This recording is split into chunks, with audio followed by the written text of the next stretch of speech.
undisputed, undefeated king of beers, Budweiser, proud to be your bud, presents an evening of professional world championship boxing. All the bouts are sanctioned by the Nevada State Athletic Commission, Chairman Dr. Elias Ghanem, Commissioners Nat Carasali, Luther Mack, Dr. James Nave, and Crispin Rivera, Executive Director Mark Ratner, Chief Physician Dr. Flip Homansky, attending ringside physicians Dr. James Wishgame, Dr. William Berliner, timekeeper James Cavan, counting for the knockdown seconds Mike Lasella. This first bout is sanctioned by the World Boxing Organization, President, former light heavyweight champion of the world Jose Torres, supervisor at ringside Mr. Ed Levine. The three judges scoring this bout on a 10-point must system are Chuck Giampa, Jerry Roth, and John Stewart. And when the bell rings, the man in charge of the action working in a world championship bout for the 99th time, referee Richard Steele. And now, ladies and gentlemen, man your battle stations. This is the Battle of Champions, 12 rounds of boxing for the vacant WBO Lightweight Championship of the World. Introducing first, fighting out of the red corner, wearing the blue trunks with white trim, weighing in at 135 pounds, undefeated with a record of 13-0, 12 KOs. This 1992 Olympic gold medal champion comes to us tonight from Los Angeles, California, East LA to be exact. Ladies and gentlemen, the current WBO Junior Lightweight Champion of the World, the Golden Boy, Oscar De La Hoya.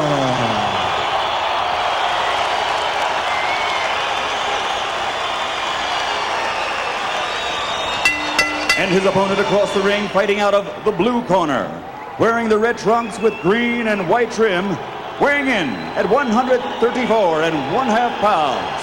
His professional record, 53 victories, 35 by KO, against 6 defeats with 4 draws. Ladies and gentlemen, from Mexicali, Mexico, he's the #1 ranked WBO contender, the former featherweight champion of the world, Jorge Marromero Paez.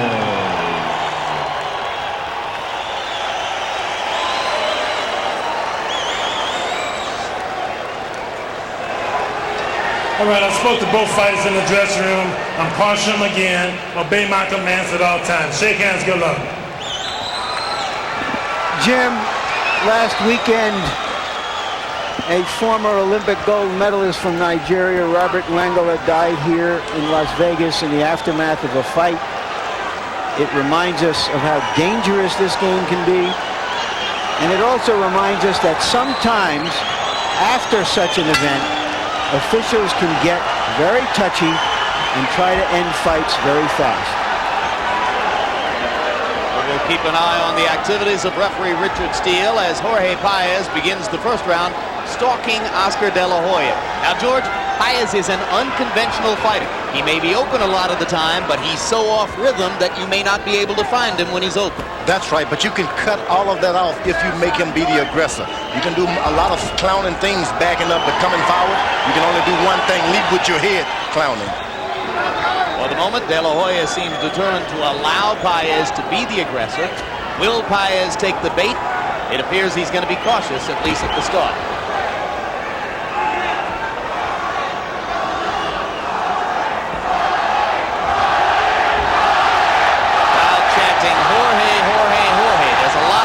Support for Paez here.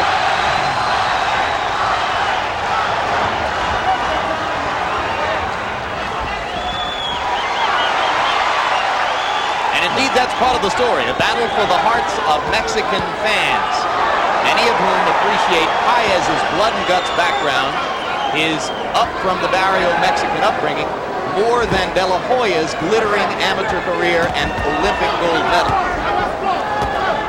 The thing about the young fighters, they got to be careful. When you hit them, they always try and hit you back. If Paez happened to land a shot on Oscar, he should just forget it and go back to what he's done, bagging up, using a jab. Oscar not allowing himself to get in danger here as he did in the first rounds of 2 of his 3 preceding fights. Takes a right hand to the head. Paez spent most of his career fighting at lower weights. There are few who believe he will have brought much punching power up here to 135. Thus far, Oscar not taking any steps forward. He's starting to get off a little bit. Do not come forward, forget it, until the rounds start to mature. Paez landing a left inside. De La Hoya punching sparsely. Now sticking the jab, throwing a right hand. You can see how utterly conventional De La Hoya is in style compared to the wild, winging shots of Jorge Paez.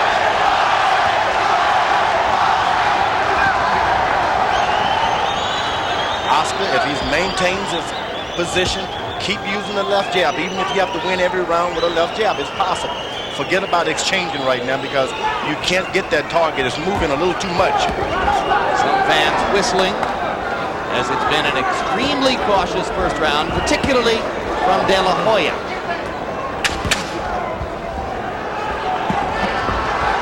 Another left-hand shot landed inside by Paez.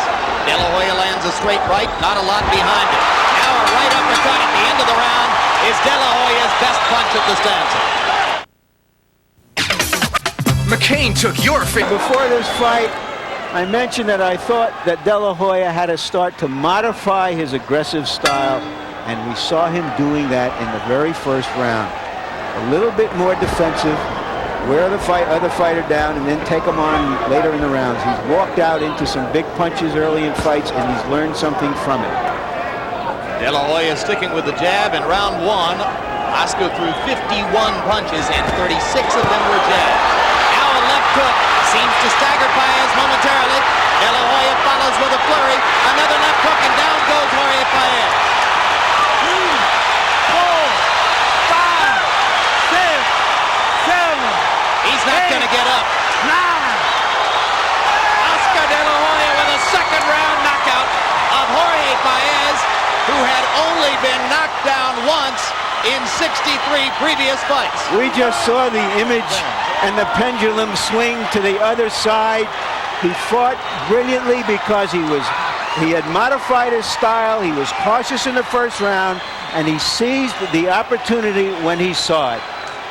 49 seconds of round 2. George, 2 spectacular left hooks.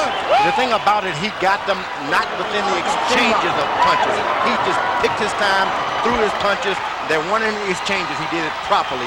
So he showed a patience that he hasn't been able to show before. Good defensive left jab to set all of that up. Great. Spectacular. Short, beautiful left hands, and now he's smiling. Well, it could not have gone better for those in the Oscar De La Hoya camp. And now the memories of those 2 knockdowns against De La Hoya in the first rounds of 2 of his last 3 fights begin to fade a little bit. This was just the kind of performance he needed to re-enhance his credibility. And no doubt many of those who are cheering now are the ones who were chanting Jorge, Jorge in the first round. The great thing about it, he got a second round knockout by not being the aggressor. He was on the defense most of the fight. Then when the opportunity presented itself, he went for the finish. Missed a lot of shots, but he threw a lot of shots. Particularly good because when Paez fell, he fell on his neck. There he goes. Richard Steele was blocking your vision just a little bit as Oscar landed that finishing left hook. There's that one. Was the shot that hurt him. It wasn't the last one that got him. When That's you right. see a fighter fall on his neck as Paez did, he is hurt. It was the first left hook that set up all of this, and then the second left hook there put the man down. And he did it spectacular by using jabs, going backwards. Paez needed room to clown, and he just took away his own room by being the aggressor, thinking Oscar is afraid of him. There's that left hook. He's got great technique on the left hook, doesn't he, George? He stands square, and he believes in his power. When a guy has power like that, all you got to do is believe in it. All right, let's go up to ring announcer Michael Buffer for the official particulars on the second round De La Hoya knockout. Ladies and gentlemen, referee Richard Steele reaches the count of 10. The official time, 39 seconds of round number 2. The winner, winning his second world title, the new WBO lightweight champion of the world, the Golden Boy, Oscar de la Hoya. Incidentally, if you're wondering why you haven't heard us talking about a title, we at HBO don't recognize the WBO, the World Boxing Organization, as a major sanctioning body. To us, it was another prize fight for Oscar de la Hoya, perhaps on the way to a major title. Now I think Oscar de la Hoya is a major champion. The HBO title is sprinkling enough. Final punch stat numbers, you can see that de la Hoya landed 20 of 66 in the 2 rounds, a 30% percentage, but that doesn't really tell the story. Paez only able to throw 26 punches. Oscar was the busier of the two, and working behind that jab, he both protected himself and set up the assault that brought the knockout. Let's go to Larry Merchant in the ring with Oscar de la Hoya. All right, Oscar, congratulations. Tell us your thoughts coming into this fight in terms of how you wanted to modify your style, because you did seem to be more stable, a little bit more cautious in the first round. Well, what I was trying to do is kind of get his game plan, see what he has to offer for myself, and I was just studying him and trying to be careful out there, because I knew he was going to start out fast and he was going to just try to throw lunging punches and wild shots like that. So the first round was kind of a little filling out process, and the second round we just did it. Was that on account of the 2 knockdowns in those 3 fights, that you felt you had been perhaps a little too reckless early in fights, trying to do too much too quick? Exactly. First round, my past fight, my last fight with Valenzuela also, we were coming out too strong in the first round, kind of being overconfident. And now with this fight, as you can see, I was even more focused than my previous fights, and I just felt really great. I felt as if I was just here with Paez and nobody was here in the room. I was just concentrating and focusing on Paez. Are you suggesting by that there was a little bit too much playing to the crowd, too much showbiz before, and that you had to settle down and be a professional prize fighter? Well, as you know, as people know that they call me the Golden Boy, I have the Golden Boy image, and I kind of had to put a stop to that for a while, because I had to focus on my opponent. I had to concentrate on boxing, and I had to just really show the people that I can focus and I can really do a good job with excellent opponents like Paez. All right, we're going to try to run off the reel of that round and show your knockout, and we'd like you, when it comes up, to describe what happened, what you saw, what you did. Well, I knew right here Paez was going to just throw lunging punches, and I did catch him with good left hooks, good right hands, and right here I hit him with a good left hook on top of the head right there that really did a lot of damage. And the final left hook right here coming up is what put him down, and I believe right there where his neck kind of got twisted a bit and just went down. As you can see, he was out. And I'm really glad that fighters like Whitaker, fighters like Ruelas couldn't knock him out, and I knocked him out. Well, that is a milestone for you. Let me then ask you further. Mexican fight fans, American Mexican fight fans, know boxing, and a lot of them were turning to be skeptical about you, just as they were about Sugar Ray Leonard when he was a young fighter. Did you feel that? Did you feel you had to do something sensational tonight to win those fans back? Well, coming into this fight, I knew that the whole world was going to be watching. Afro-Americans, Anglos, Mexican-Americans, Mexican fighters, and I knew I had to prove to them, that I have to do a good job and that I am a good game fighter for them. How about proving it to yourself after perhaps some doubts might have crept in the last months? Well, my father knew, my trainer knew, myself, we knew that Paez really wasn't going to last. I mean, I wasn't going to predict a knockout. I was not going to predict anything. I knew Paez has a lot of experience, and I was ready for this fight. But to prove to myself, I did have to prove to myself, for the public, for everyone, and that's what I did tonight. It was early in the day with all systems A-OK. Arena quiet now as we get ready for the intros for this fight. Tony does not